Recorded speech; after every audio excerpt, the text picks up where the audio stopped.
The pandemic of the new coronavirus has now reached the country with force. In this dramatic situation, Brazil is torn apart by a succession of crises in the relations among the various institutions and in the federal government itself. On the economic front, the effects of the pandemic as in the rest of the world are dramatic.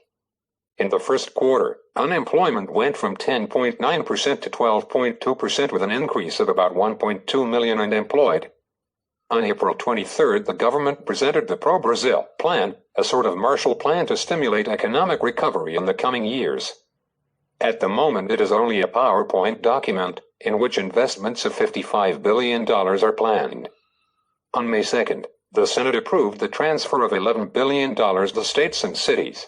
The approval of the Chamber of Deputies is expected for the first half of May. After the 2015 to 2016 recession, Brazilian GDP has risen very slowly over the past 3 years. The economic operators expect, on average, a drop of 3.76% of the GDP growth for 2020. The estimate seems to be still optimistic, given that already in mid-April the IMF estimated a decline of 5.3%. Several economists think that the drop in Brazilian GDP could align with that of European countries, that is, closer to -8–9%.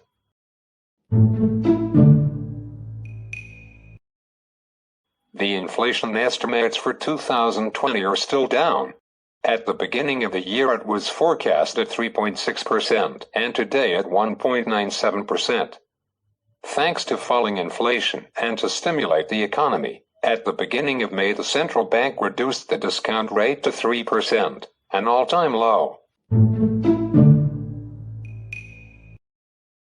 Following the crisis of the new coronavirus, the dollar today reached $5.87, a new historical high. The Brazilian currency is the one that, in 2020, was most devalued in the world compared to the dollar, -36%.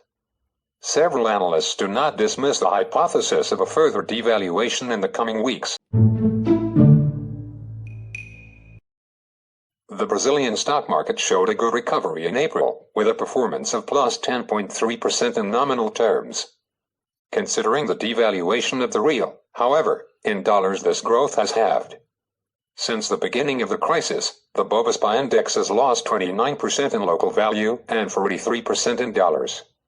The obvious suggestion is that of maximum caution regarding new investments and shares of the Brazilian stock exchange. However, the Brazilian assets, even the real estate ones, are still very cheap and excellent deals can be made.